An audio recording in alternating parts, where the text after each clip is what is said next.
इस प्रोग्राम को रखने का ये है कि घर में जो ख्वातीन हैं, घर में जो मर्द हजरात हैं, वो घर में बैठकर हमारी बात सुने और ये शहर 25 सालों से किस हाल को पहुंचा है वो समझें और सोचें।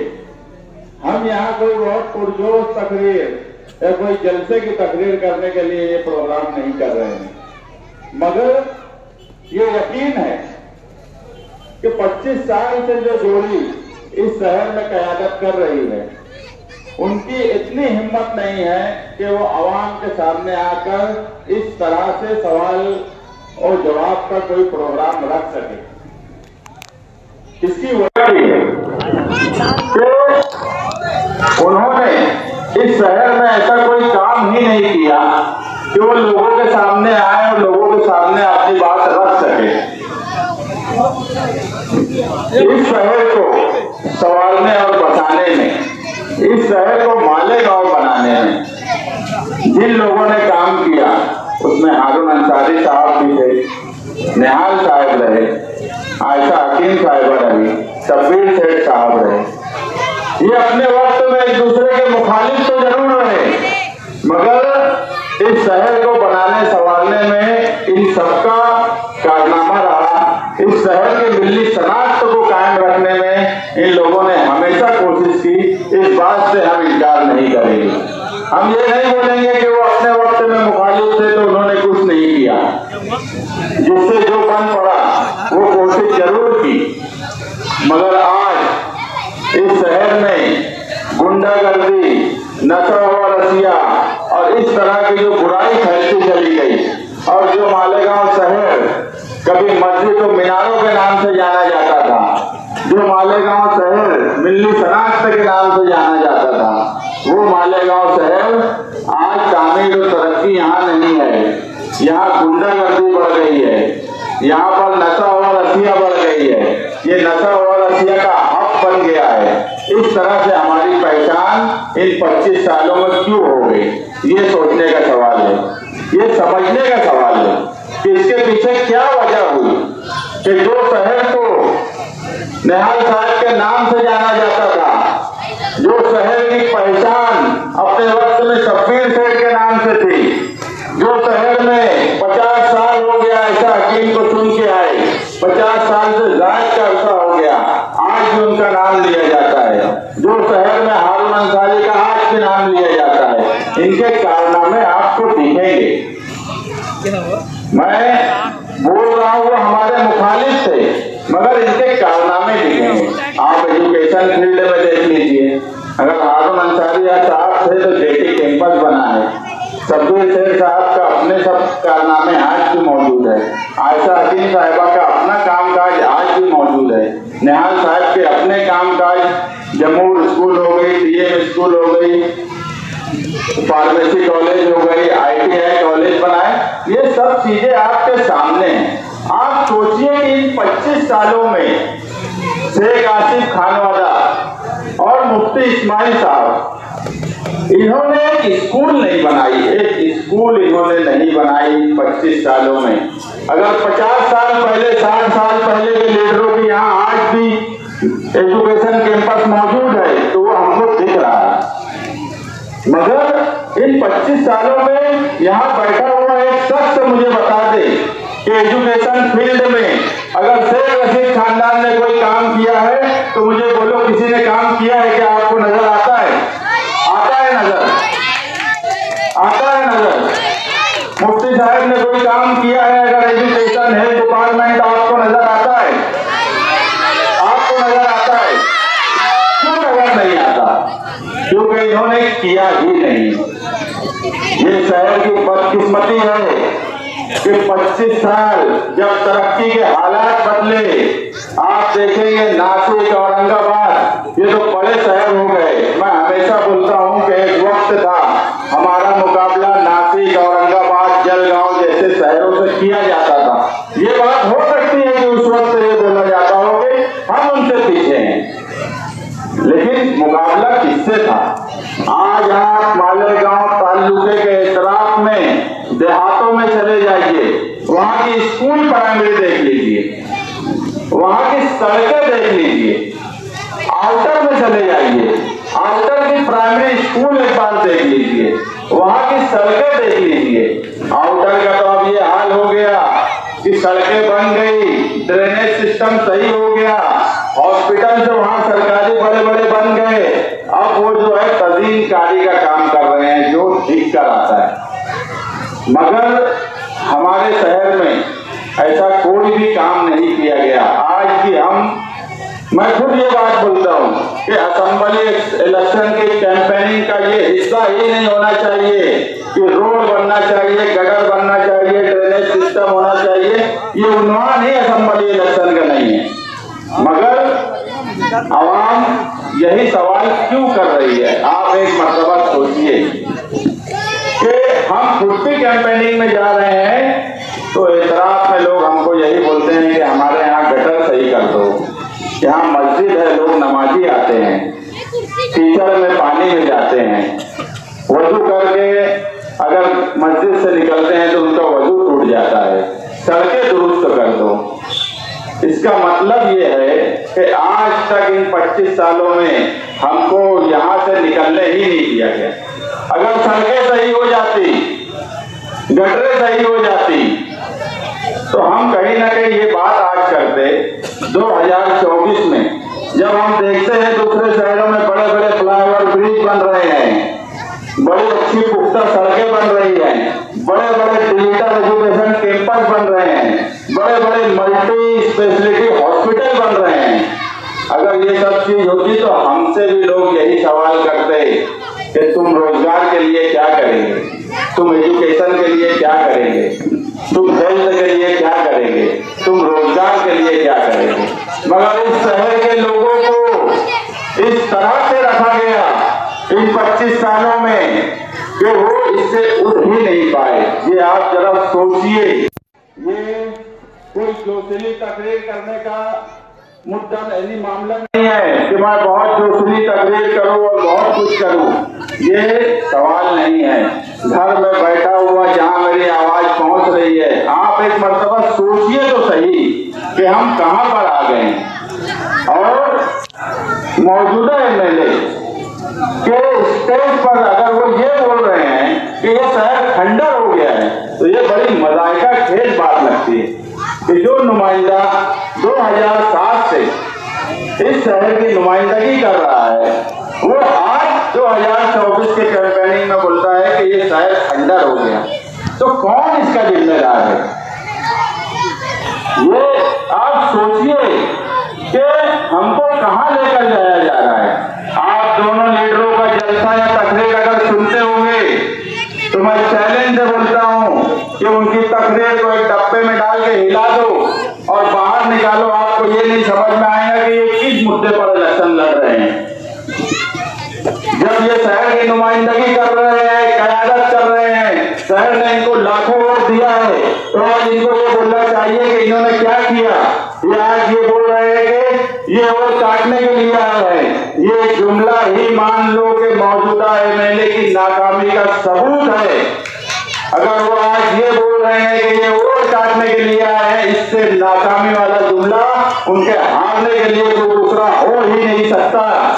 जो नुमाइंदगी 10 साल एमएलए रहे, कारपोरेशन पे राज किए, वो आज हमको बोलेंगे कि वोट काटने के लिए आए, जबकि समाजवादी की एक लहर चल रही है, लोग तब्दीली चाह रहे हैं, माए और बहनें देख रही हैं और वो चाह रही हैं कि तब्दीली हो। मुझे नहीं अच्छा लगता कि मालेगांव शहर के सारे सरकारी दफातर नदी के उस पार दूर दूर तक चली गई और मालेगांव शहर में एक नेशनलाइज्ड बैंक भी नई तो नहीं लाए, उसके बदले में जो थी वो भी चली गई। आपके ही पड़ोस में एक बैंक बची थी, आखिरी बड़ौदा बैंक, उस बैंक को रोकने की ताकत मौजूदा एमएलए में नहीं थी। यही सच्चाई है। मैं बोलता हूँ सियासत मालेगांव की तारीख में इतना कमजोर एमएलए कभी नहीं गुजरा होगा जो एक नेशनलाइज्ड बैंक नहीं रोक सका। और उसका नतीजा ये था कि जब लाडली बहन स्कीम आई और लोग केवाईसी के लिए गए तो रात में हमारी माँ और बहनों को 10 बजे 12 बजे से वहाँ एक तो नहीं 200-300 लोगों को महीनों वहाँ रात रात में सोना पड़ा है, नदी के उस हिस्से में जाके उनको रात भर सोना पड़ा है। उनकी कुछ जरूरियात होंगी, वो बेचारे क्या करते होंगे। यहाँ बैठा हुआ फर्द, घर में सुनने वाले लोग अगर ये सोच रहे हैं कि वो माँ बहनें हमारे घर की नहीं थी, अगर मैं ये सोच रहा हूँ कि मेरे घर की मेरी बहन नहीं थी, मेरी बीवी नहीं थी, मेरी माँ नहीं थी, तो मेरा जमीर मर चुका है। वो किसी की बहन थी, किसी की बीवी थी, किसी की माँ थी। मेरा लगा लेता हूँ। आप ये सोचिए कि वो हमारी कौम की बेटियां थी, हमारी कौम की औरतें थी, जो उस हिस्से में जाकर जो बड़े बड़े इस्लाह माशरा के जलसे करते थे, जो इस्लाह माशरा का बहुत भाषण देते थे, वो ये बताएं कि उनको शर्म नहीं आई क्या जब रात भर औरतें वहां जाकर बैठी रही बेचारी परेशानी में। उनको ये नहीं लगा कि वो नुमाइंदगी नहीं कर सके। आज किस मुंह से इलेक्शन लड़ रहे हैं, इसका जवाब दें। वो क्यों ये नहीं बोलते कि यार मैं नहीं बचा पाया, एक बैंक हिस्से में नहीं रख सका, एक सरकारी दफ्तर नहीं रख सका। MPCL का ऑफिस जो प्राइवेट कंपनी इस शहर में आजाद बनी हुई है, बुनकरों से लेकर यहाँ जो कारोबार करने वाले लोग हैं, अंजुमन चौक तक जो दुकान वाले हैं, मुझे कोई एक फर्द बता दे कि जब से ये प्राइवेट कंपनी आई है तो उसे तकलीफ नहीं हो रही है। अगर उसको कोई भी थोड़ा मसला रहता तो उसको सटाना रोड जाना पड़ता है स्क्वायर बिल्डिंग, जबकि ये कंपनी किराया देकर वहां पर अपनी ऑफिस चला रही है। और सरकार की जगह उपकार सिनेमा के बाजू में जो उनको हैंड ओवर कर दी गई है, वो ऑफिस वहां नहीं चालू कर पा रहे हैं कि बुनकर आसानी से वहां पर चले जाए। इतना कमजोर नुमाइंदा इस शहर में कभी हुआ है? इतना कमजोर नुमाइंदा कभी आपने इस शहर में देखा है? मैं बार बार बोल रहा हूं कि इनके जलसे में ये एक मुद्दे की बात नहीं करते। एक मुद्दे की बात अगर मैं बोलूं, आसिफ शेख की तकरीर अगर आप सुन लेंगे, उसे एक डब्बे में हिला के बाहर निकालेंगे तो आपकी समझ में ही नहीं आएगा कि वो आदमी बोलना क्या चाहता है, करना क्या चाहता है, विजन क्या है, मकसद क्या है। विजन लिख के पोस्टर लगा दिए, मगर विजन की स्पेलिंग भूल लूंगा तो बोल नहीं पाएंगे। ये प्रयास करेंगे। मुफ्ती साहब के तालीम अच्छे हो सकते हैं, उस पर मुझे कुछ नहीं बोलना है। उस पर उल्मा की राय अपनी हो सकती है अच्छी बुरी की, मुझे उस पर कुछ नहीं बोलना है। मगर वो सियासी तौर पर बिल्कुल नाकाम MLA साबित हुए। मैं सियासी बात उनसे कर रहा हूँ, सियासी बात का सियासी जवाब दो। अगर आपको इस शहर ने सियासी ताकत दी थी तो आपका फर्ज था कि उस सियासी ताकत का इस्तेमाल इस शहर के बुनकरों के लिए, इस शहर के मजदूरों के लिए, इस शहर के दुकान वालों के लिए करने की जरूरत आपकी थी। आप सिर्फ मजहबी बात बोलेंगे, मजहबी तकरीर करेंगे तो वो आप MLA नहीं रह के भी कर सकते हो। उसके लिए आपको MLA बनाने की जरूरत नहीं है। अगर जरूरत होगी तो मुझे बोलो। उनको मस्जिद में नमाज पढ़ाने के लिए MLA की जरूरत है क्या? उनको ईदगाह पर नमाज पढ़ाने के लिए MLA की जरूरत है क्या? उनको जामा मस्जिद में नमाज पढ़ाने के लिए MLA बनने की जरूरत है क्या? नहीं है। आप वो काम अच्छा करते हो, आप करिए, मगर सियासत में, समाज में आपको एक इतना बड़ा अहदा दिया है तो उसकी जिम्मेदारी आपने क्या निभाई है उस पर बात करिए।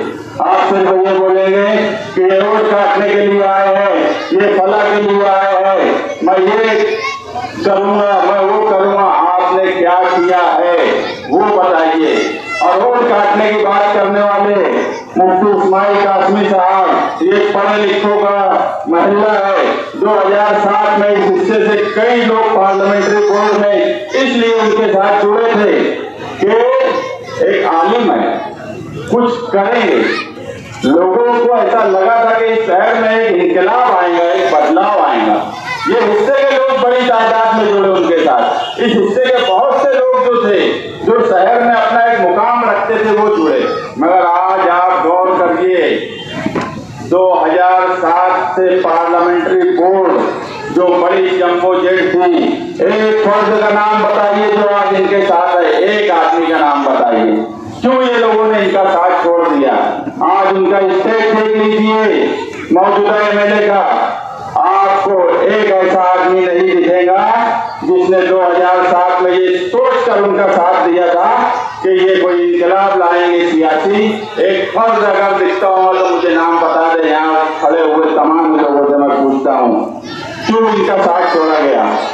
ये सियासत में क्यों आए?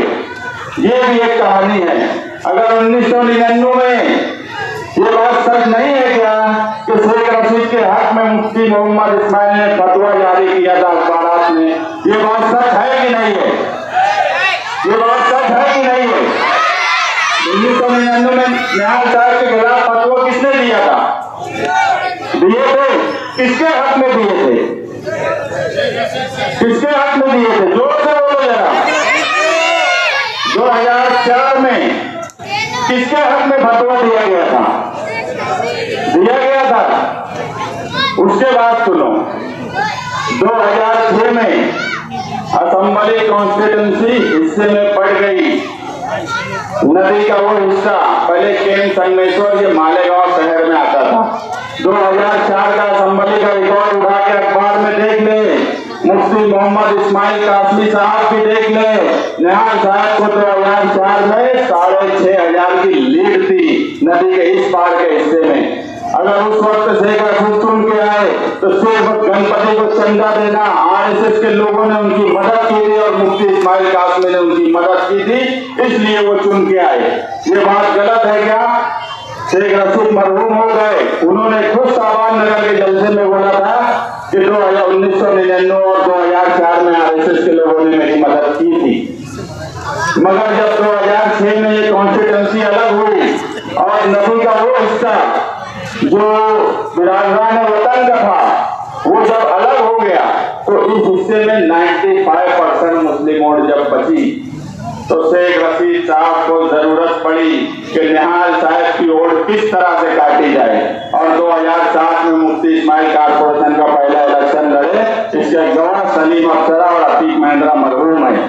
सलीम अफसरा तो आज भी जिंदा है, इसलिए लाया गया कि उनको लग गया था कि 2004 का जो रिजल्ट था वो निहाल साहब के हक में था नदी के इस पार का, और अब जो मेरी वोट है गणेश मंडल वालों की वो कट चुकी है, तो मुझे एक आदमी चाहिए जो वोट काट सके। इसलिए ये सियासत में आए थे। ये बात छूट है क्या? ये शायद नहीं जानता कि 2007 में क्यों आए थे। कई मरतबा उनके लोगों ने स्टेज से बोला कि हमने शेख जमील ने पैसा दिया इनको इलेक्शन लड़ने के लिए, ये हमको वोट करवा। जो खुद शेख रशीद के मरहूम के उस पर ये सियासत में आए, उन्होंने जब उनको जो कहा वो किए। 2009 का जब असेंबली इलेक्शन आया उस वक्त बंबई में कुलाबा में बड़े मियाँ एक होटल है खाने की, वहां पे अतीक महिंद्रा और सलीम अफसरा ने शेख रशीद से बात करके मुफ्ती इस्माइल को इलेक्शन में खड़ा करो, शेख रशीद ने कहा था, ताकि निहाल साहब इलेक्शन हार सके।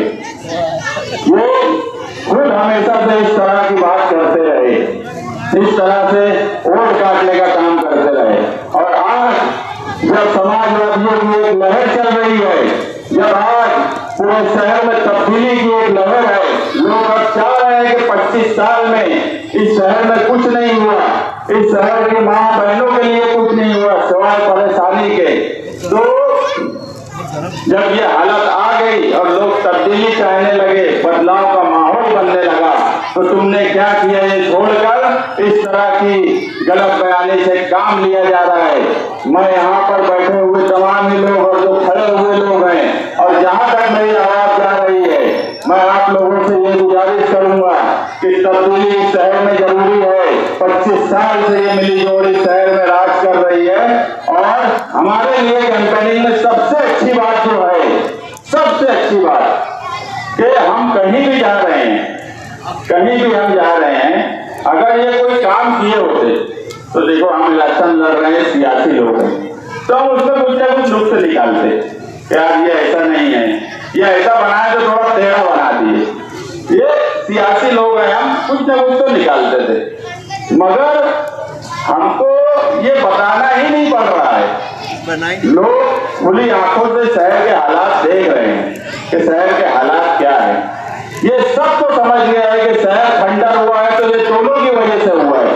शहर में फिरका परस्ती बढ़ी है तो इन दोनों की वजह से बढ़ी है। शहर का दबदबा कम हुआ है तो उनकी वजह सिर्फ और सिर्फ ये दो लोग हैं जो हर वक्त फिरका परस्तों के साथ रहते हैं। एक अजीत पवार की पार्टी से लड़ रहे हैं, झंडा हरा लेके आए हैं, तो मत समझना ये सीट जो है अजीत पवार के लिए छोड़ी गई थी और यहाँ बीजेपी ने अपना सीट नहीं खड़ा किया। वो खुला अजीत पवार के साथ लड़ रहे हैं। एक मुफ्ती इस्माइल वो भी हरा झंडा लिए हैं मगर वो दादा भूसे और एक नाथ शिंदे के नाम से लड़ रहे हैं। उन्होंने खुद कबूल किया है कि मैं 2.5 साल तक यूपी सरकार के साथ था। वो यूपी सरकार के साथ जिसका सीएम हुजूर की शान में गुस्ताखी करने वालों के बारे में ये बोलता था कि मैं इसका बाल बाका नहीं करूंगा। और जिस दिन उसने प्रेस कॉन्फ्रेंस में ये बात बोला उसी दिन जब शिवाजी महाराज मुजस्समे का उद्घाटन दादा भूसे कर रहे थे तो हमारे मौजूदा एमएलए उनका बाल साफ कर रहे थे। बाल लग गया है वो कैसे मैं हटा दूं। हम ऐसे लोगों को वोट आज भी देंगे क्या? हम ऐसे लोगों को आज भी वोट देंगे क्या? जो 12 नवंबर जैसे वाकये पे कोई काम कानूनी नहीं किए, कोई बात नहीं किए, जो इस शहर की तामीर और तरक्की के लिए कुछ नहीं किए। आप एक बात समझ लीजिए कि मुफ्ती इस्माइल कासमी साहब जो है उन्हें ना मराठी आती है ना उन्हें एडमिनिस्ट्रेशन समझता है। एडमिनिस्ट्रेशन की कोई नॉलेज नहीं है ना उनको मराठी समझती है। वो काम कैसे करेंगे? उन्हें सियासी काम करने का तरीका नहीं समझता। अगर शान हिंद इस शहर में उम्मीदवार है तो हम जो बोलते हैं कि सबसे पढ़ी लिखी लड़की इस शहर में आज कितने उम्मीदवार है, सबसे पढ़ी लिखी उम्मीदवार तुम्हारी है, तो ये बात गलत है क्या? वो एमबीए है, मास्टर बिजनेस एडमिनिस्ट्रेशन। एडमिनिस्ट्रेशन किस तरह से किया जाए इसकी तालीम हासिल की है। कारपोरेटर रही है, अपोजिशन लीडर रही है, तजुर्बा भी है। वो एलएलबी है, कानून समझता है, किसको जेल में डालना है और किसको निकालना है ये भी समझता है। पॉलिटिक्स से ग्रेजुएशन है, ऐसे पॉलिटिक्स से उसके खून में है। ग्रेजुएशन करने की जरूरत पॉलिटिक्स से उसको क्यों पड़ी है मुझे नहीं मालूम, उसी से पूछ लेना। निहाल साहब की लड़की को अगर पॉलिटिक्स से ग्रेजुएशन करने की जरूरत पड़ी तो ये मैं खुद भी आज तक नहीं पूछा कि ऐसा क्यों हुआ। अब आप ही लोग पूछ लेना। बस मैं आप लोगों से गुजारिश करूंगा कि आप लोग इस तब्दीली की लहर के साथ रहिए। आप इसके बहकावे में मत आइए। पूरा शहर तब्दीली चाहता है, क्या पक्का एरिया क्या कच्चा एरिया। मैं बार बार बोलता हूँ निहाल नगर से लेकर गुरुवार वार्ड के डेपो तक, इस्लामाबाद से लेकर नयापुरे तक, इस्लामपुरे से लेकर आयशा नगर तक हर जगह समाजवादियों की लहर है। लोग समाजवादी और साइकिल निशान के 6 नंबर पर वोट देने के लिए बनी एक इंकलाब की तरह निकलेंगे।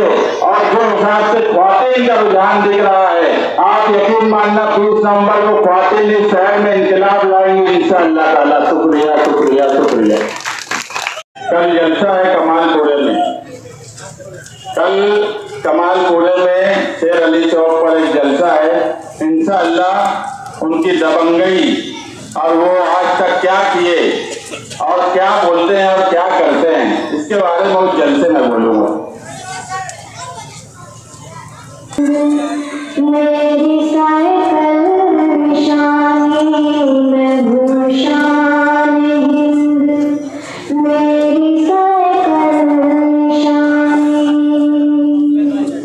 बड़ी सादगी से निकलते साहब,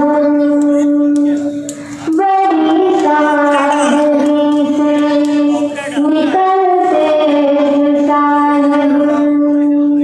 वही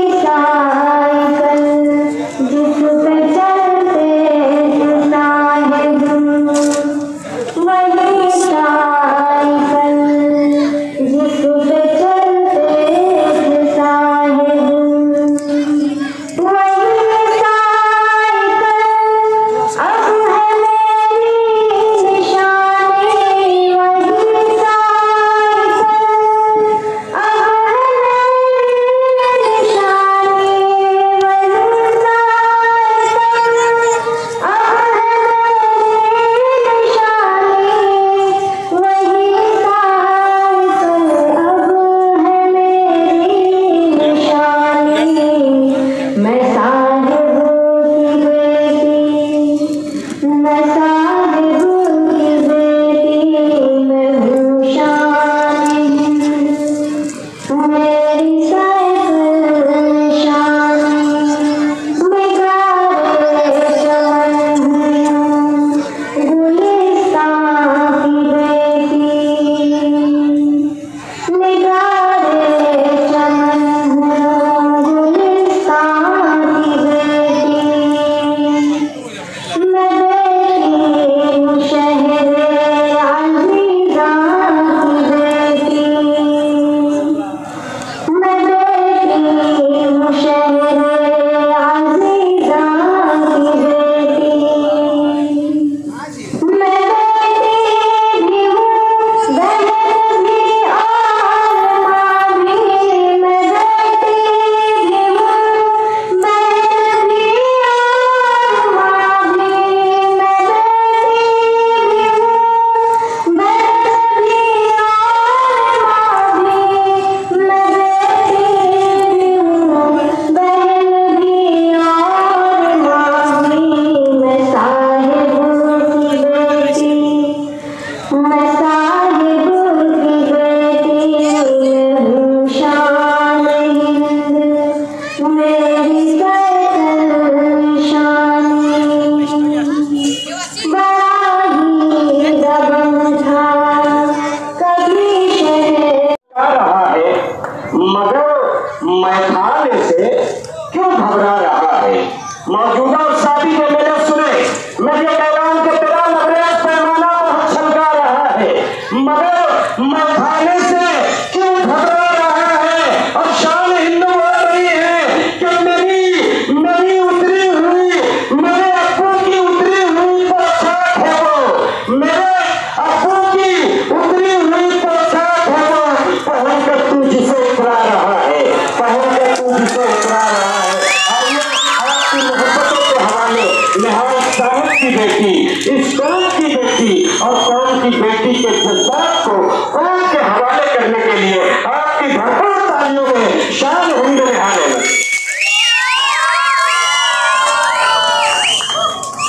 हमारे नाम से लर्जा है गर्दिशे दौरा, हमारे नाम से लर्जा है गर्दिशे दौरा, हमारे अज़्म गवाह हैं, हमारे साथ चलो, हमारे साथ चलो इस शहर की बेहतर मुस्तकबिल के लिए, हमारे साथ चलो लोगों के रोजगार के लिए, हमारे साथ चलो इस शहर के तहफ़्फ़ुज़ के लिए, हमारे साथ चलो इस शहर की सनत को बचाने के लिए।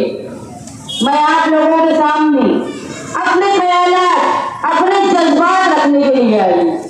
ये इलाका इस जगह आबाद है कि आमतौर पर इस इलाके में जलसे नहीं हो पाते और मेरा जरूरी था इस इलाके में आना, क्योंकि ये इलाका वो है जिन्होंने मालेगांव शहर को समाजी, सियासी, मजहबी राह दी है, जहाँ खान साहब इनका एक खानदान यहाँ आबाद है, जहाँ गुलशन मुबारक साहब का खानदान आबाद है, जहाँ शेख अब्दुल वदूद साहब यहाँ आबाद है, तो मालेगांव के मशहूर जिन्होंने कारपोरेशन को तामीर करवाया रज़ाक से वो यहाँ आबाद हैं।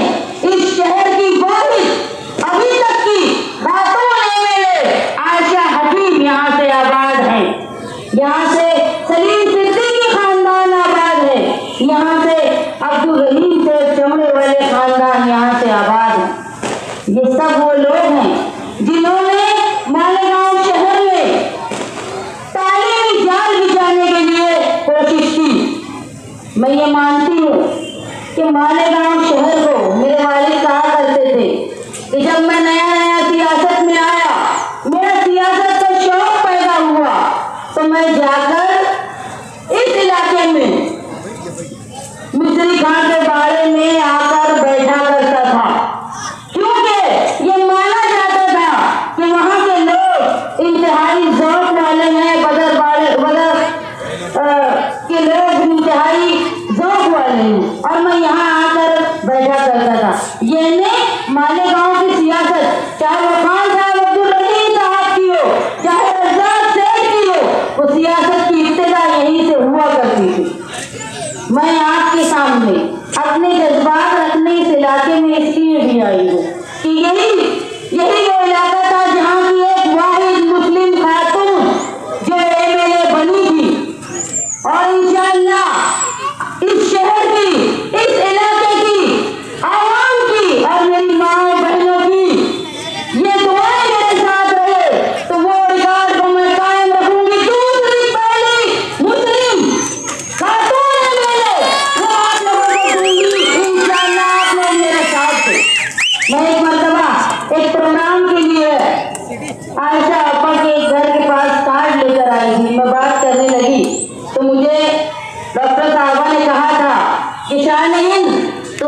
में स्कूल और मदरसे चलते हैं, इसलिए इब्तिदा में तकलीफ होती है, लेकिन इंतहा औरत हमेशा खूबसूरत करती है, इसीलिए डरना नहीं। मैंने उन बातों को अपने लिए एक नसीहत मान के अपना सियासी सफर शुरू किया।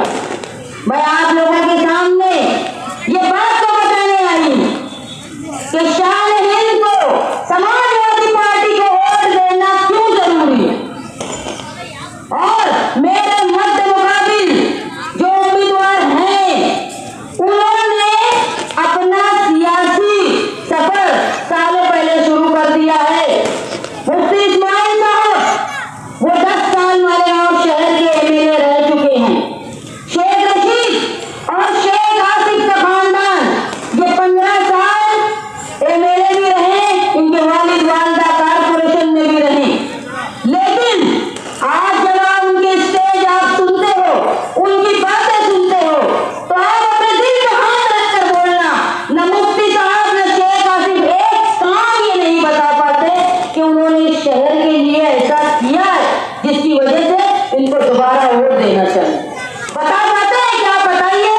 कोई एक बात नहीं बता पाते, वो सिर्फ ये बोलते हैं कि एक आदमी नशा करवा रहा है, एक खानदान नशा जुआ सट्टा वो मालेगांव शहर में लोगों को आदी बना रहा है, ये मुफ्ती इस्माइल साहब कहते हैं। लेकिन मैं भी ये कहती हूँ कि हम ये 1999 से बोल रहे हैं कि मालेगांव शहर में गुनहगारी सट्टा जुआ और गैरकानूनी कारोबार करने वाला वो खानदान है। आज मुफ्ती साहब मान रहे हैं, जबकि इन्होंने ही 1999 में उनके लिए फतवा दिया था, तो क्या उस वक्त वो नहीं थे? ये सवाल है मेरा उनसे। आज तुम लोगों को ये बोलते हो कि ये लोग जुआरी है, सटोरी है, हाँ, लेकिन आप भी इस शहर के एमएलए हो। इन्होंने तकरीर की मुफ्ती साहब ने, जिसमें उन्होंने कहा कि हाँ, मैंने अगर इन 10 सालों में मालेगांव शहर में कोई काम नहीं किया तो मैंने कहीं गुंडागर्दी भी नहीं की, मैंने किसी की जमीन हड़पा भी नहीं, लेकिन अगर वो लोग हड़प रहे थे तो तुमने एमएलए रहकर तुम्हारा फर्ज पूरा नहीं किया, तुम इस काबिल नहीं थे, तुम्हारा दबदबा नहीं था कि वो गैर कानूनी काम कर रहे थे और तुम उनको रोक पाओ। ये बोल के कि मैंने ये नहीं किया, तुम्हारा हिसाब खत्म नहीं होगा। वो लोग ये कर रहे थे और तुम रोक नहीं पा रहे थे, इसके लिए तुम नाकारा हो, ये मान लो। और मालेगांव शहर से मैं अपील करती हूँ कि मैं तालीम याफ्ता हूँ, मेरे खून में सियासत है। मुस्तकीम ने एक सवाल पूछा कि जब खून में सियासत थी तो पॉलिटिकल साइंस से बीए क्यों किया? उसका जवाब ये है कि पॉलिटिकल साइंस से मैंने बीए इसलिए किया कि पॉलिटिकल साइंस में कॉन्स्टिट्यूशन ऑफ इंडियन कॉन्स्टिट्यूशन दो, और मुझे पॉलिटिक्स के साथ साथ इंडियन पॉलिटिक्स के साथ साथ कॉन्स्टिट्यूशन भी समझना था, इसीलिए मैंने पॉलिटिकल साइंस से बीए किया। तो मालेगांव शहर में एडमिनिस्ट्रेशन और कानून ये दोनों चलाने की मैं ताकत रखती हूँ। और आप लोग जो लोग मुझे वोट कटुआ बोलते हैं, ये याद रखो, मैं वो बाप की औलाद हूँ जिसको मुख्यमंत्री रहने के लिए भी बोला गया, तो उस आदमी ने उस दोस्त को, उस पैसे को ठोकर मार दी। मुफ्ती इस्माइल साहब और वो जो फारूकी साहब मेरे बारे में बोल रहे थे ना, उनकी जो शेख आसिफ की खानदान की पूरी प्रॉपर्टी मेरी प्रॉपर्टी के आधा नहीं है। तुम्हारी क्या ताकत है? मैं जिस चीज की मालिक हूँ ना, उन सब की प्रॉपर्टी की मैं आधे से ज्यादा की मैं मालिक हूँ। तुम ये समझ लो कि मालेगांव शहर में निहाल अहमद के खून को कोई खरीद नहीं सकता। और मैं आज ये भी बताऊंगी कि मैं इलेक्शन कैसे जीत सकती हूँ, मैंने क्या लॉजिक, हम कैसे इलेक्शन के काम कर रहे हैं। आप लोगों से मैं ये दरख्वास्त करने आई हूँ कि अगर मैं एक औरत हूँ इसलिए मुझे कमजोर समझा जा रहा है, तो ये मान लो ये औरत उस निहाल अहमद की बेटी है, और मैं वही औरत हूँ जो 2019 में मुफ्ती साहब के लिए घर घर वोट मांगने गई थी, और तुम्हारे लिए वोट मांगा था, इसलिए कि वो नाकारा लोग जो मालेगांव शहर का इस्तेमाल कर रहे थे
1990 में कार सेवक जमा हुए थे। उस वक्त शूट इन साइट देखते ही गोली मार दो ये ऑर्डर दिया था मुलायम सिंह ने। और 1990 में जो कार सेवक बाबरी मस्जिद को शहीद करने आए थे उन पर गोली चलाई गई और अयोध्या आधे घंटे में खाली हो गया। लेकिन 1990 में ही बाबरी मस्जिद शहीद हो जाती। मैं वो कॉन्स्टिट्यूशन को मानने वाली पार्टी के साथ हूँ। हमारी जब पार्टी बीजेपी के साथ पैक्ट हुई तो हम किसी भी दूसरी बड़ी पार्टी में जा सकते थे, लेकिन हमने वो पार्टी चुनी जो हमारे उसूलों के मुताबिक हो, जो कॉन्स्टिट्यूशन को मानती हो और अक़लियत यानी मुसलमानों के बारे में सोचती हो। इसलिए हम समाजवादी पार्टी में गए, वरना बाकी कई पार्टियों के लोग हमारे पास आए थे। मैं आपसे ये दरख्वास्त करने आई हूँ कि मालेगांव शहर मुसलसल फिरका परस्ती का शिकार हो रहा है। जहां हमको लोग परेशान कर रहे हैं, कहीं हमारी सनत खतरे में है, कहीं पावर के बिल की वजह से हम लोग परेशान हैं, कहीं हम पे झूठे केस बना के हमारी कौम को परेशान किया जाता है, कहीं ऐसा है कि पावर लूट के अलावा हमारे पास कोई और रोजगार के मौके नहीं है। मैं आप लोगों से ये वादा करने आई हूँ कि मैं मालेगांव शहर के मुस्तकबिल के लिए कोशिश करूंगी। आप ये समझ लो, आप एक बात समझ लो कि बहुत जल्द हिंदुस्तान की बीजेपी हुकूमत खत्म होगी और उसके बाद अखिलेश यादव वो हिंदुस्तान की सेंट्रल गवर्नमेंट में एक बड़ा ओहदा पाएंगे और वो बड़े मिनिस्टर बनेंगे। मैं ये समझती हूँ कि जिस तरह हमको हमारी पावर लूम की सनत की बका की जरूरत है, वैसे ही अखिलेश यादव को उत्तर प्रदेश के बुनकरों की फिक्र है। आप ये समझ लो, दो लोग मेरे मुकाबले में हैं। एक जो हरा झंडा लाए हैं, कौन सी पार्टी का? अजीत दादा की पार्टी का। और दूसरा जो लाए हैं बी टीम, बीजेपी की बी टीम। पार्लियामेंट इलेक्शन में उन्होंने बता दिया कि ये बी टीम है, इसीलिए पूरे हिंदुस्तान के मुसलमानों ने MIM को रिजेक्ट किया। आप ये समझ लो कि अगर हुकूमत बदलेगी तो अखिलेश यादव ओहदा पाएगा कि MIM का लीडर ओहदा पाएगा, ये बता दो। 37 MP है, 37 MP को छोड़ के बीजेपी गिरा नहीं सकते, हुकूमत बना नहीं सकते हुकूमत। 37 MP अखिलेश यादव के हैं और इनके पास सिर्फ एक MP है, सिर्फ एक MP। और ये मैं लिख के देती हूँ, ये कभी बीजेपी के खिलाफ नहीं जाएंगे, क्योंकि इनका रोजी रोटी पार्टी वो बीजेपी की दलाली से चलती है। अखिलेश यादव बड़ा ओहदा पाएगा और उस वक्त हम लोग महाराष्ट्र के मालेगांव की सनत के लिए एक अच्छी पॉलिसी लाएंगे। आज मालेगांव शहर में मैं इलाकों में जाती हूँ और मैं मुसलसल परेशान हूँ रोजगार के लिए। मैं आप लोगों से ये वादा करती हूँ कि skill India, make in India, ये ऐसी पॉलिसीज है जिससे घर बैठे औरत जो है रोजगार पा सकती है। लोग ये समझते होंगे कि औरतों का रोजगार करना, आज महंगाई का वक्त है, हर जगह औरत कोशिश करती है कि आदमी की मदद करे और कोई बुरी बात नहीं है, मदद करना चाहिए। घर बैठ के उसकी अपने बच्चों की कफालत में मददगार साबित होना चाहिए। आज जो मालेगांव शहर की प्राइमरी स्कूल है जो खंडर बन गई है, और खंडर किसने बनाया? उस खानदान ने, क्योंकि वहां नशे, सट्टे, जुए का वो अड्डा बना के रखे। दो वजह है, एक तो लोगों को तालीम याफ्ता मत होने दो, दूसरा उनको नशे में डुबा के रखो। अगर तालीम याफ्ता हो जाएंगे तो इनकी हैसियत लोग समझ लेंगे। जो लोग बोलते हैं ना, अब खुद साख्ता बने हुए हैं, क्या है तालीम लो,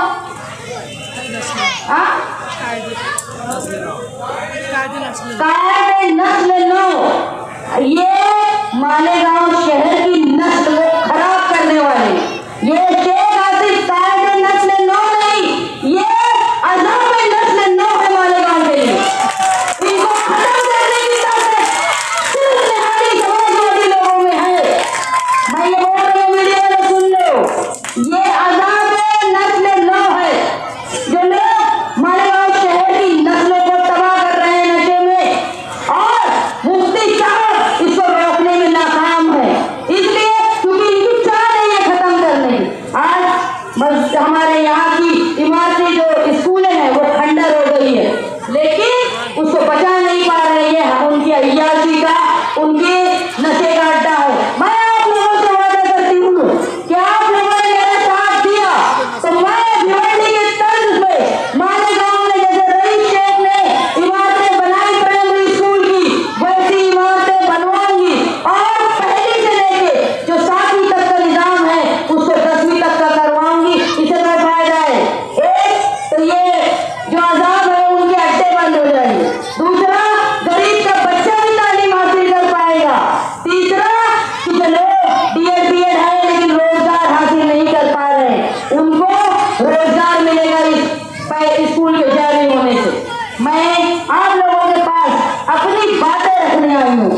बात समझ लो, वो जो लोग और कटवा बोलते हैं उनकी खुद की हैसियत कहाँ है। वो कोऑप्शन में किसी पार्टी के साथ आते हैं, फिर वो स्टैंडिंग चेयरमैन किसी के साथ बनते हैं, पहले मेयर किसी के साथ बने।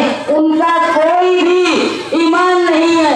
जब खुद इलेक्शन लड़ने असेंबली के न्याय साहब के सामने खड़े हुए थे तो किसके बोलने को बैठ गए थे ये पूरा शहर जानता है।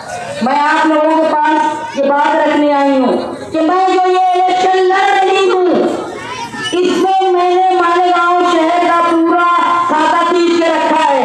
मालेगांव शहर के 4 हिस्से में तकसीम करके मैं इलेक्शन लड़ रही हूँ। एक हिस्सा जो मालेगांव शहर के आगरा रोड का शुमारी हिस्सा है, हजारखोड़ी से लेके नया इस्लामपुरे तक, कुतुम्बर रोड से लेके देवी के मल्ले तक, वो एक हिस्सा। दूसरा हिस्सा जो इस्लामपुरे से लेके पूरा पक्का इलाका नयापुरा, इस्लामपुरा, रविवार वार्ड, शनिवार वार्ड, तीसरा हिस्सा गुरुवार वार्ड और चौथा हिस्सा जो जाफर नगर से लेके पूरा हिस्सा है जो सलामताबाद तक है। 4 हिस्से में तकसीम करके इलेक्शन लड़ रही हूँ। बता देती हूँ क्या सोच के इलेक्शन लड़ रही हूँ। जो मशरकी हिस्सा है अगरा रोड के उस पार जो शुमाली हिस्सा है, वहाँ जब मुफ्ती इस्माइल साहब 2007 में सियासत करने आए थे,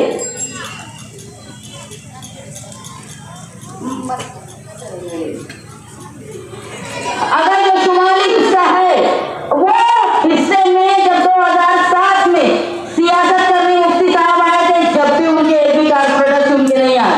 2009 में जब इलेक्शन लड़े वहां जब भी उनके पास वर्कर नहीं थे। 2019 में जब हम उनके साथ आए, जब उनके पास वहां ताकत मिली, वहां हमारा सीधा मुकाबला इतने बड़े हिस्से में सिर्फ शेख आसिफ से है। मैं तुमको बता रही हूँ, ये मीडिया वाले देखो ये कौन लोग कटवा है, आज मैं बताती हूँ तुमको। पूरा मस्जिद शुमारी हिस्सा है, वहाँ हम मुकाबला कर रहे हैं और वहाँ के जो लोग हैं ना वो शेख आसिफ और उनके खानदान की रग रग को जानते हैं।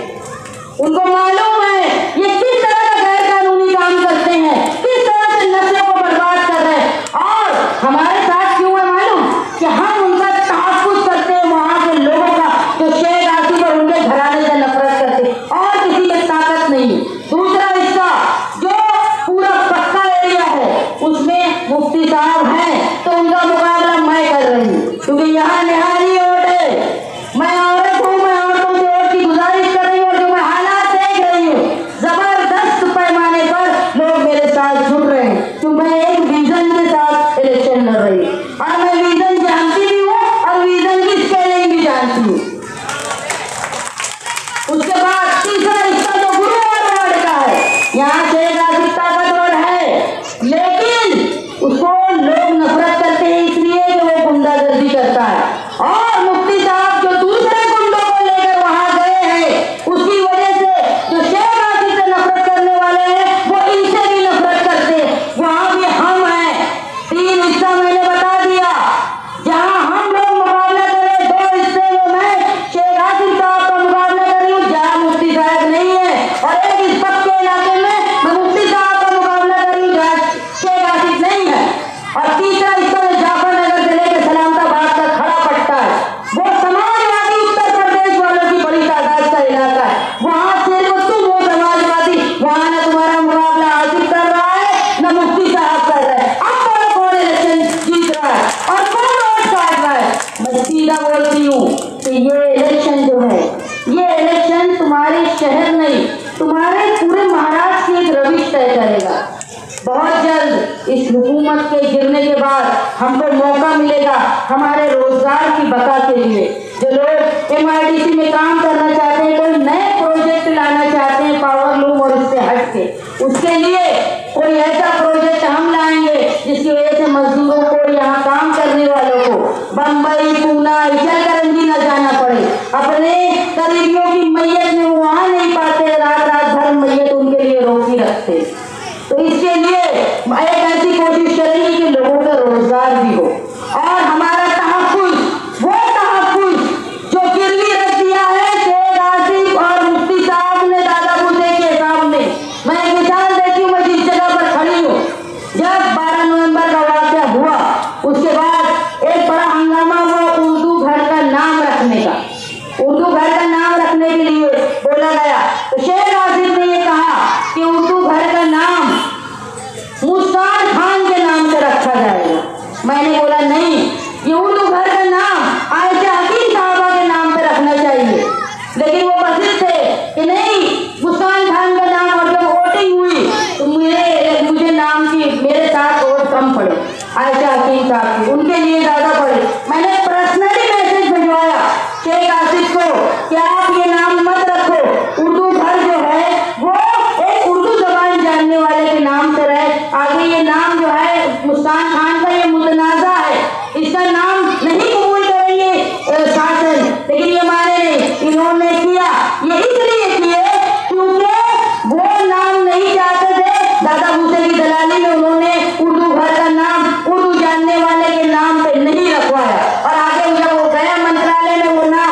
मालेगांव शहर में दो तरफा जब शेख रशीद घराने में सियासी बहरान आता है ना तो मुफ्ती साहब मदद करने पहुंच जाते।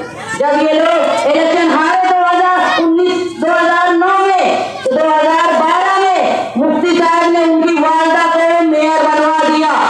कल मैं तकरीर सुन रही थी शेख आसिफ साहब की थोड़ी सी, उसमें यह था कि इनको कोई बुनकर नहीं मिलता था, कोई हाफिज नहीं मिल रहा था, कोई टीचर नहीं मिल रहा था, कैसे कैसे लोगों को मेयर बना दिया।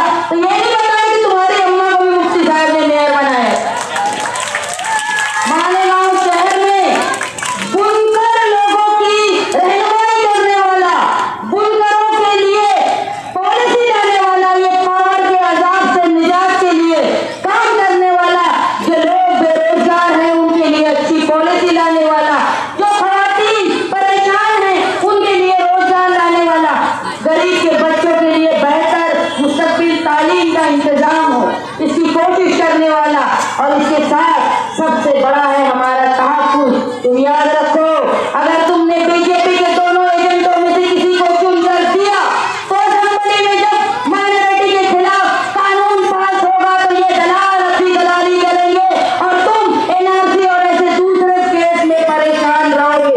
क्योंकि तुम जानते हो कि किसने किसको एमएलसी में वोट दिया, किसने बीजेपी को राज्यसभा में वोट दिया। तुम अपने शहर से ऐसा नुमाइंदा चुन के दो जो तुम्हारे लिए यहाँ से लेके दिल्ली तक, दिल्ली से लेके बम्बई तक और दिल्ली तक तुम्हारे लिए रहनुमाई करे। जो अखिलेश यादव तुम्हारे पास है, जो तुम्हारे लिए रहनुमाई करेगा।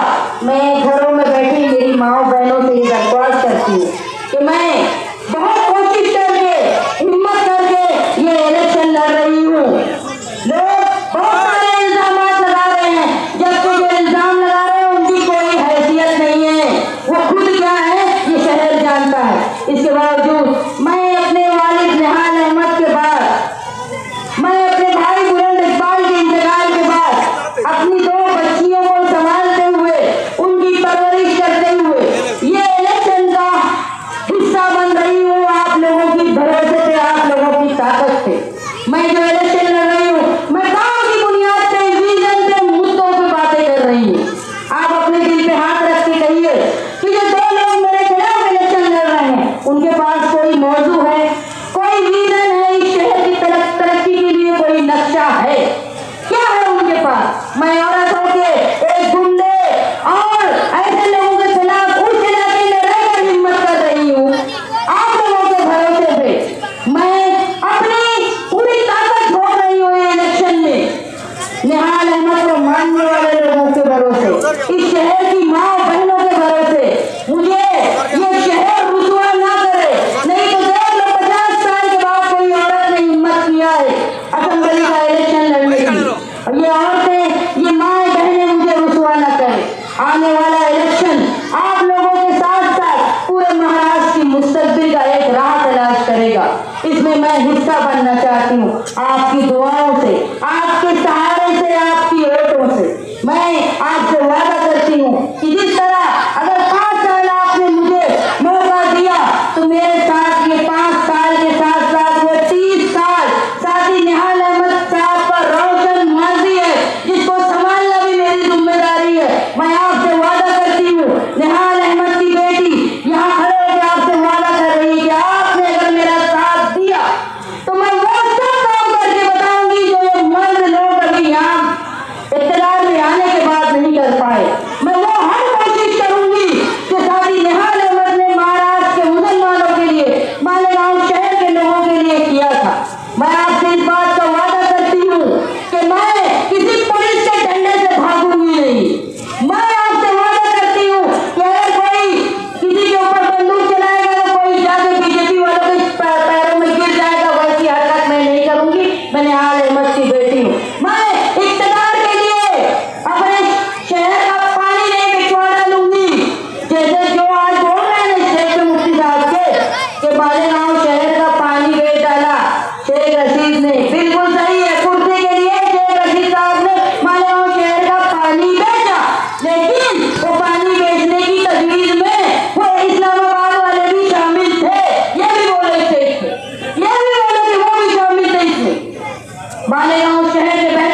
महफूज नहीं है। ऐसा ना हो कि तुम्हारे घर की औरतों को, माओ को जब घर से बाहर निकले तो तहफ़्फ़ुज़ का एहसास ना रहे, वो इज्जत से घर ना आए। जो लोग उस नशे में मुलव्विस हैं उनको इस चीज़ से निकालने के लिए रिहैब सेंटर ये मालेगांव शहर में बनाकर नस्लों को बचाने का काम मैं आपसे करूंगी।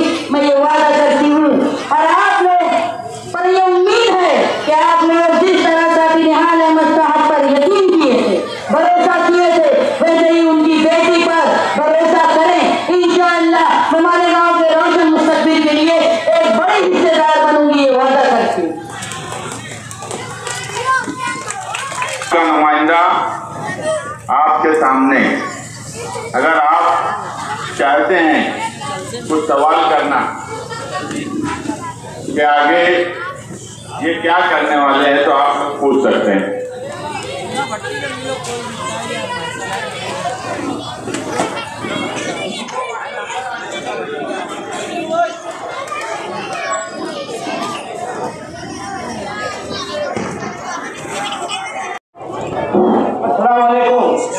मैं एजुकेशन के ताल्लुक से एजुकेशन के मुताबिक आपसे कुछ सवाल करना चाहता हूँ।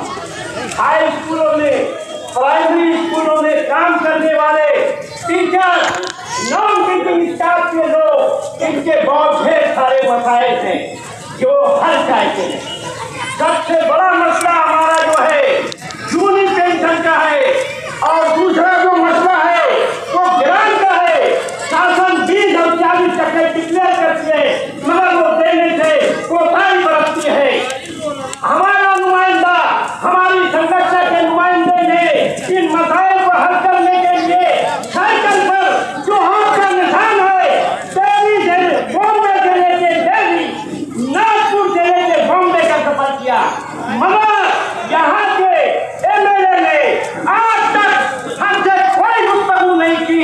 आपसे मैं इस मसाइल पर आपकी पेशरफ्त जानना चाहता हूँ। अगर आपकी पेशरफ्त इसमें है तो मैं सारे शहर में कॉर्नर मीटिंगें लेकर के हमारे टीचर सुतराबी के लोगों को आपकी पेशरफ्त के बारे में बोलूंगा। यही मुझे जानना है कि भाई मेरे जो मसले हैं वो 2 मसाइल। एक तो चूनी पेंशन जो कि गवर्नमेंट ने 1/11/2007 के बाद बंद कर रखी है, जिससे किसानों के गुजर बसर के मसाइल पैदा हो रहे हैं। दूसरा मसला ग्रांट का है जो 30 और 40 टके का है। शासन इन मसाइल को हल नहीं करती। आपकी पेशरफ्त जानना चाहता हूँ। आपके एमएलए ने इस मसले पर आज तक के हमसे कोई गुफ्तगू नहीं की, जबकि हम शहर से दूसरे एमएलए का दरवाजा खटखटाया। आपकी पेशरफ्त अगर अच्छी है सारे शहर में घूम करके आपने 2 बातें कही। एक जूनी पेंशन योजना जो खत्म हो गई है उसके लिए, और दूसरा आपका सवाल ये था कि जो नॉन ग्रांटेड टीचर हैं उनको हर साल जो 20% ग्रांट आनी चाहिए वो नहीं आ रही है और मुसलसल कोशिश करने के बावजूद वो नहीं आ रही। देखो इसकी 2 वजह। एक तो ये वजह है कि यहाँ जो ये पूरा मामला है स्टेट गवर्नमेंट का है। मैं खुद 2 स्कूल की सेक्रेटरी हूँ, अंजुमन तालीम जमूर और टीएम स्कूल की। मैं खुद इस तकलीफ से गुजर रही। पहली बात तो ये कि हमारी जो इंडिया अलायंस है उन्होंने इस बात का वादा किया है कि वो हुकूमत में आने के बाद जूनी पेंशन योजना दोबारा लगाएंगे। आप हमारा मैनिफेस्टो पढ़ लो।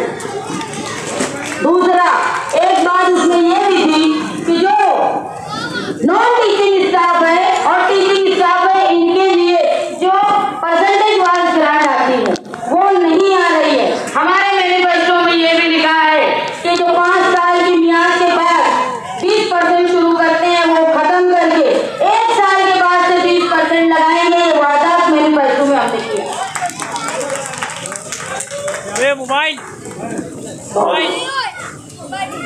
मालेगांव की जो बच्चियाँ मालेगांव से चांदौड़ की कॉलेज के हड़ताल जो करती है उनके लिए मालेगांव में क्या।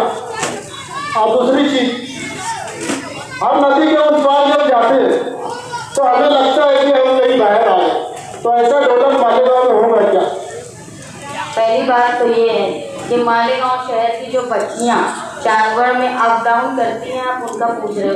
हमारे शहर में साथी निहाल अहमद साहब के बाद किसी ने स्कूल तो जाने दो, एक आंगनवाड़ी भी किसी एमएलए ने नहीं खोली। मैं बता रही हूँ कि साथी निहाल अहमद साहब ने जमूर स्कूल लाई है, जूनियर कॉलेज। साथी निहाल अहमद साहब ने टीएम स्कूल और जूनियर कॉलेज लाई, उसके बाद फार्मेसी कॉलेज लाई। इसके अलावा चाहे वो जेडी स्कूल हो, चाहे निशात स्कूल हो, चाहे सना स्कूल हो, सबके लिए निहाल अहमद साहब ने कोशिश की। और उसके बाद से किसी एमएलए ने ये कोशिश नहीं की कि मालेगांव शहर में कोई स्कूल आए। अगर आप लोगों ने मेरा साथ दिया तो आप, मुझे मालूम है कि जानवर जाने वाले लोग ज्यादातर PHMS करने वाले होते हैं। मैं ये नहीं बोलूँगी कि उनकी बस चालू करवा दूंगी, उनकी हिफाजत ख्याल रखूंगी। मैं ये कोशिश करूंगी कि मालेगांव शहर में भी POMS PHMS सरकारी कॉलेज आए, ताकि लड़कियां अपने शहर में रहकर ही एजुकेशन हासिल करें। दूसरी बात, आपने ये कहा था कि नदी के उस पार जो डेवलपमेंट है वो हमारे यहाँ क्यों नहीं? उसकी वजह ये है कि मालेगांव शहर का जो मशरकी हिस्सा वो है हम 70% टैक्स भरते हैं कारपोरेशन को, और शहर का मगरबी हिस्सा जो डेवलप दिखाई देता है वो 30% भरता है। जब 2002 में साथी निहाल अहमद साहब मेयर बने तो उन्होंने एक पॉलिसी बनाई थी, जितना टैक्स उतना काम। तो मालेगांव शहर के मशरकी हिस्से में 70% काम हुए थे और उस तरफ 30%।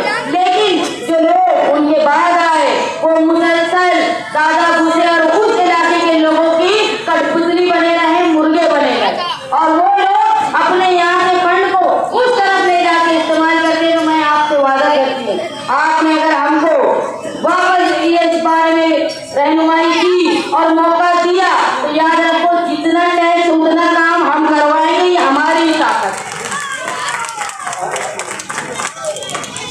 हेलो, तलवारा डैम को जो पानी भेज डाले हैं वो वापस आप लाओगे क्या? और जो 5 साल 5% पानी की पट्टी बिल बढ़ रही है वो वापस लाओगे, आपको करवाओगे क्या?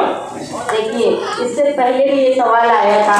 तलवारा डैम जो है वो हमारी मिल्कियत है, मालेगांव कारपोरेशन की खुद की मिल्कियत। इसमें हमको कोई भाड़ा नहीं देना पड़ता। और आपको बता दूं, 2003 में साथी निहाल अहमद साहब जब मेयर थे, उन्होंने उस डैम की वसत बढ़ाने के लिए इलाके के आसपास का जगह खरीदी थी, ताकि उसका साठा बढ़ जाए, उसका हजम बढ़ जाए। और उसके लिए हम कोशिश करते आए कि वहाँ से हम ज़्यादा पानी लें। वहाँ से जो हम पानी लेते हैं वो नेचुरल ढलान से बह के आता है। उसके लिए गिरना डैम के पानी के लिए पावर से तुमको इलेक्ट्रिसिटी से पंपिंग करनी पड़ती है, जिसपे करोड़ों रुपया खर्च आता है, और डैम का हमको किराया देना पड़ता है। लेकिन यहाँ हमारा खुद का डैम है, जो पानी पंपिंग के लिए हमको इलेक्ट्रिसिटी नहीं लगती, लेकिन मुसलसल वो जो फिरका परस्त है उस डैम पे नजर लगा के रखें। और हम लोग साथी बुलंद इकबाल के वक्त से 65 लेटर दे के रखे हैं, जिसको हमने उस वहाँ पर जो लोग पाइप लगाते थे वो निकलवा लेते थे। लेकिन जब अवामी दबाव खत्म हुआ और ये कलेक्टर के ऑफिस में मामला हुआ तो मुफ्ती साहब इस मीटिंग में गैर हाजिर रहे और हमारा पानी वहाँ चला गया। कारपोरेशन में वो पानी को हम वापस ला सकते हैं, न सिर्फ वापस ला सकते हैं बल्कि वो डैम का हजम बढ़ाकर, उसकी ऊंचाई बढ़ाकर, जहाँ हम यहाँ से पानी ज्यादा ले रहे हैं गिरना डैम तो वो कम कर लेंगे, तो खुद ब खुद हमारा खर्च कम हो जाएगा और 5% जो पट्टी है वो नहीं बढ़ेगी। मेरा सवाल ये है, एजुकेशन लाइन से प्राइमरी का जो निजाम है बहुत ज़्यादा डिस्टर्ब है, उसमें क्या सहूलत देंगे मालेगांव की आवाम को आप?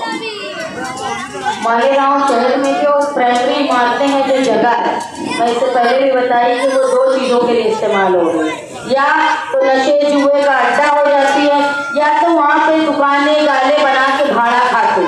अगर आज जो है वो हुकूमत की एजुकेशन पॉलिसीज ऐसी है कि सेंट्रल गवर्नमेंट और स्टेट गवर्नमेंट स्कूल बनाने के लिए कारपोरेशन को पैसा देती है।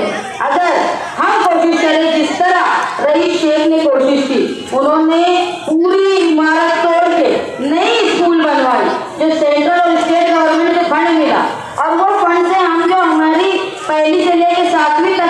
काम है उसको पहली से लेके 10वीं तक करवा देंगे। अगर वहाँ हिफाजत होगी तो हमारी स्कूल वैसे ही चलेगी जैसे पहले चलती थी और पहले चला करती थी।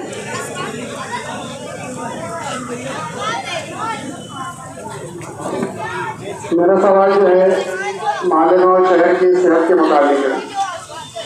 मैं आज एक दवाखाने से होकर आया हूँ, 3 दिन से लगातार जा रहा हूँ। मैं वहाँ पर देख रहा हूँ, मैं वहाँ तो सरकारी हॉस्पिटल से मायूस होकर सरफराज आजाद प्राइवेट हॉस्पिटल में आ रहे हैं। मैं आज बल्कि उनके चेहरे पर वो उदासी और मायूसी नहीं देखा कि उनके जेब में पैसा भी नहीं और वो लोग उन लोगों को कहा जा रहा है कि आप लोग सरकारी हॉस्पिटल में बताइए आप लोग का इलाज यहाँ नहीं हो सकता है, यहाँ पर तो टीम की कमी है, डॉक्टर तो वक्त पर नहीं आ रहे हैं वहाँ पर।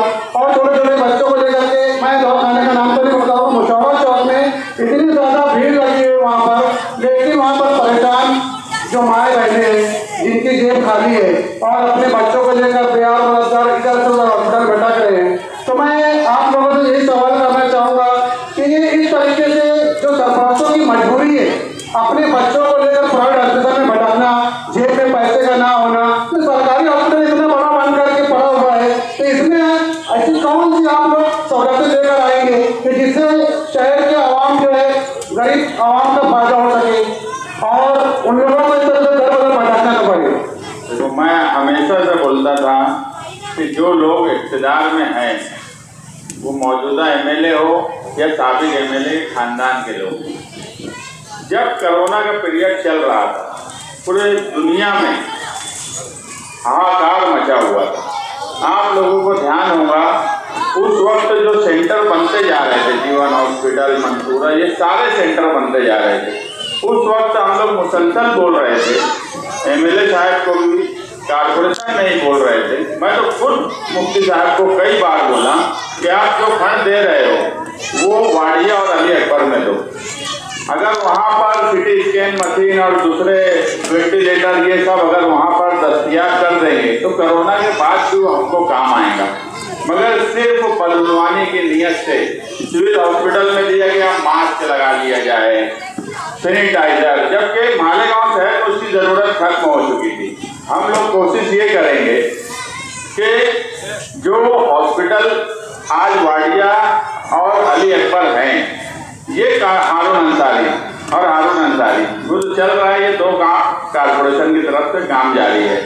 यहाँ पर जो लाजमात लगते हैं वो स्टेट गवर्नमेंट से भी मंजूर हो और कारपोरेशन से भी मंजूर हो, ताकि लोग इन दवाखानों में ही गरीब लोग अपना इलाज कर सकें। ये हम लोग कोशिश करेंगे। मैं जो बोलता हूँ कि प्लानिंग नहीं है। अगर कोरोना के वक्त ये ध्यान देते, अगर प्लान, और ये आज पूरा शहर वालों से मैं पूछता हूँ, कोरोना के वक्त तो करोड़ों रुपया अगर खर्च किया गया, आज एक भी मशीन क्यों नहीं है? उसकी सिर्फ वजह यह है कि सिर्फ बदलवानी करने की नीयत से उस वक्त कोरोना के पीरियड में काम किया गया।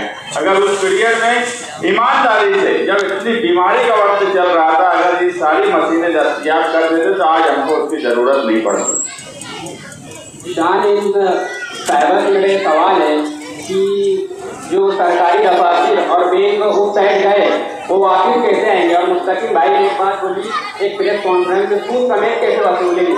तो वो किस तरीके से वसूलेंगे? अगर शान साहिबा एमएलए बन जाती है तो सूद समेत कैसे वसूलेंगे, मैं ये जानना चाहता हूँ। देखिए, मालेगांव शहर की बड़ी आबादी जो है, 70% आबादी जो है वो शहर की आबादी, वो हमारा मशरकी हिस्सा है। यहाँ आप देखेंगे कि बैंक की ज़रूरत जो है वो बैंक में आना जाना, नकलो हमल हमारे यहाँ के व्यापारियों का, हमारे यहाँ के कारखानेदारों का रहता है। इसके बावजूद यहाँ विकल्प भी मालेगांव में कैंट धर्मेश्वर से ज़्यादा मालेगांव में, इसलिए आरटीओ की ऑफिस भी हमको चाहिए थी, बैंक भी हमको चाहिए थी, लेकिन ये सारे धीरे धीरे उस तरफ लेकर चले गए। उनकी सहूलत चाहिए। हमारा ये बोलना है कि कानून ऐसा है कि जहाँ जो आबादी ज़्यादा इस्तेमाल करती है, जहाँ लोक संख्या ज़्यादा है शहरी, वहाँ पे ऑफिस बनना चाहिए। मैं आपसे ये वादा करती हूँ कि आप लोगों ने मेरे साथ दिया तो आरटीओ की ऑफिस, उसके बाद बैंक और दूसरे दफातर जो हमारे गए हैं वो वापस भी आएंगे और सूद समेत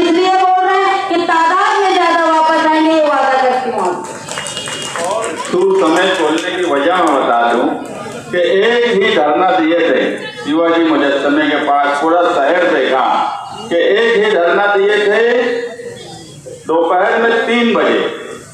हिंदू तंजीमें आकर वहां बोली कि आके बताए, हम आके भी बताए, धरना दिए। रात में नासिक सिविल हॉस्पिटल के डॉक्टर को आके ये बोलना पड़ा कि सारा स्टॉफ और सारी यूनिट जो हमने इधर ट्रांसफर किए हम उस तरफ लेके जा रहे हैं। इसीलिए हम बोलते हैं कि ये हमारा ही दबदबा है, दबदबा था, दबदबा है, दबदबा बना रहेगा और दबदबे से ही तो उस समय जो वापस लाएंगे। डायमंड कारपेट, हमारे वहाँ कारपेट, ग्रास, हेडलोन, रेलवे वाला कारपेट होलसेल रेट में दिया जाता है। हमारा पता याद रखें, मुस्तफ़ा बंगार बाजार, डायमंड कारपेट।